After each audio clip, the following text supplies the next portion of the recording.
Roses. Well, I know we're both beyond use. Don't make no. Hi, I'm John. I'm a chemistry graduate student at UCLA, and now in this video we're going to be going over some chemistry topics. Hope you find this useful, and good luck in your course. So now we're going to talk about how to interpret the mass spectra that you have. So particularly we're going to go into detail about alkanes, alkenes, carboxylic acids, alcohols, etc., like we have for some of the other videos on different types of spectroscopy. But before we do that, just look here what I have written on the screen. These are a couple things that you want to keep in mind. So first of all, the only elements that give rise to significant M+2 peaks are oxygen 18, sulfur 34, chlorine 37, and Br 81. So if you don't have a large M+2 peak at all, then these atoms are generally absent. It might be a bit more wishy-washy for the oxygen one, but you can usually exclude the other four. The second point is to look at, is the mass of the molecular ion odd or even? And so this is important with respect to something that's called the nitrogen rule. So this rule states that if the molecular ion of a compound is odd, then it has to have an odd number of nitrogen atoms. Conversely, if the compound has an even number of nitrogen atoms, including 0, its molecular ion will appear at an even M/Z value. To start out with alkanes, there's two rules that will help you interpret the mass spectra of these compounds.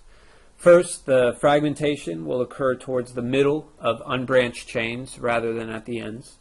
And then also the differences in energy among allylic, benzylic, tertiary, secondary, primary, and methyl carbocations in the gas phase are much greater than the differences among comparable radicals. So therefore, where alternative modes of fragmentation are possible, the more stable carbocation tends to form in preference to the more stable radical. Now I have shown the mass spectrum of octane. So this shows a peak for the molecular ion M/Z of 114, as well as peaks corresponding to the fragmentation pattern that's shown in this molecular structure. So for example, the M/Z value of 85 here, that corresponds to the fragment of C6H13. So that is this. The M/Z value that's labeled here as 71 consists of this fragment, C5H11, and you can pick that out for all of the rest of them here. So unbranched alkanes like this one fragment to form a series of cations that differ by 14 AMU, where this is a CH2 group, with each fragment formed by a one-bond cleavage, having an odd mass number. Fragmentation of the CH2-CH3 bond, however, is not observed. So there's no peak corresponding to the methyl cation. This would have an M/Z of 15. Now, fragmentation of branched chain alkanes leads preferentially to the formation of secondary and tertiary carbocations. Now, because these cations are more easily formed than methyl or primary carbocations, you expect to see extensive fragmentation. And so unlike this example, if you have a very branched chain hydrocarbon, you're likely to not even see the molecular ion peak in the spectrum. Now, alkenes characteristically show a strong molecular ion peak, and is most probably formed by removal of one pi electron from the double bond. Furthermore, they cleave readily to form resonance-stabilized allylic carbons. So an example of that is we have the compound here 1-butene, and then I have here on the right-hand side a resonance-stabilized allylic cation here, or this fragment of the 1-butene molecule. As with alkenes, alkynes show a strong peak for the molecular ion, and their fragmentation patterns are also very similar to those of alkenes. but also one of the most prominent peaks in the mass spectrum of most alkynes is from the delocalization stabilized 3-propanyl cation. And so that's this one right here. This would have an M over Z of 39. And so you'd be able to pick that out on a mass spectrum. As for alcohols, the intensity of the molecular ion from primary and secondary alcohols is normally quite low. And there's usually no molecular ion peak detectable for tertiary alcohols. One of the most common fragmentation patterns for alcohols is the loss of a molecule of water to give a peak corresponding to the molecular ion minus 18 or M minus 18. Another common pattern is the loss of an alkyl group from the carbon that bears the hydroxyl group. And so each of these patterns is found in the mass spectrum of 1-butanol. So the molecular ion here occurs at 74. The prominent peak at the M over Z of 56 corresponds to the loss of a molecule of water from the molecular ion. And then the base peak here at 31 corresponds to cleavage of a propyl group. So this is M minus 43.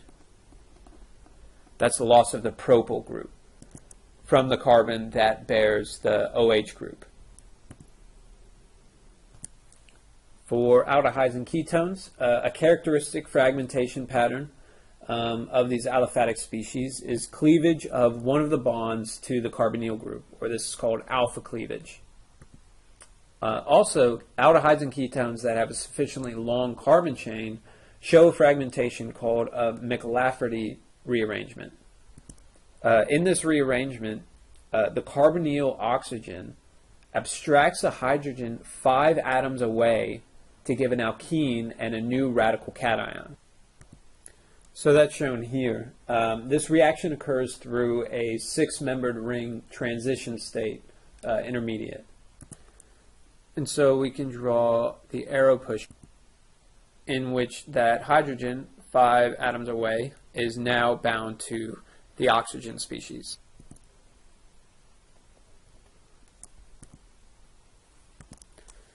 Looking at carboxylic acids, esters, and amines, the molecular ion peak for carboxylic acids is generally observed, although it's often very weak. Esters and amides also generally show a discernible molecular ion peaks. For all of them, generally their most characteristic fragmentation pattern is due to alpha cleavage, but also McLafferty rearrangement. So again, just like aldehydes and ketones, here I've drawn the McLafferty rearrangement of a carboxylic acid. So for all of these, the carboxylic acids, esters, amides, ketones, and aldehydes, look for fragmentation patterns that are due to result of alpha cleavage and McLafferty rearrangements. And then finally, I'll mention a couple words about aromatic hydrocarbons and amines. So for aromatic hydrocarbons like benzene, toluene, the mass spectra usually show an intense molecular ion peak, usually because of very good delocalization of charge after it's been ionized. And then for amines, these are the only compounds containing an odd number, only compounds that contain an odd number of nitrogen atoms have a molecular ion of odd M over Z ratio. Thus, mass spec can be particularly valuable for identifying amines. So the molecular ion for aliphatic amines is usually very weak. The most characteristic fragmentation for amines, and the one that most often gives the base peak, or the most prominent peak, is something called beta cleavage. And so it's generally that the largest R group is lost in beta cleavage. So here we have an example of an amine. Beta cleavage, unlike alpha cleavage, occurs 2 bonds away from our species of interest, the amine here, the nitrogen atom.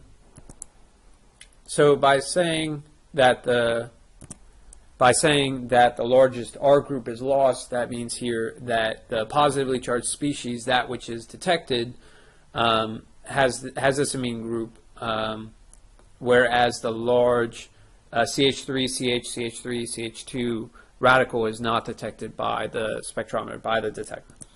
So this species for this primary amine has an M/Z of 30. Beta cleavage is also characteristic of secondary and tertiary amines. And complex rearrangement and fragmentation processes give that M/Z 30 peak as a major fragment even from secondary and tertiary amines.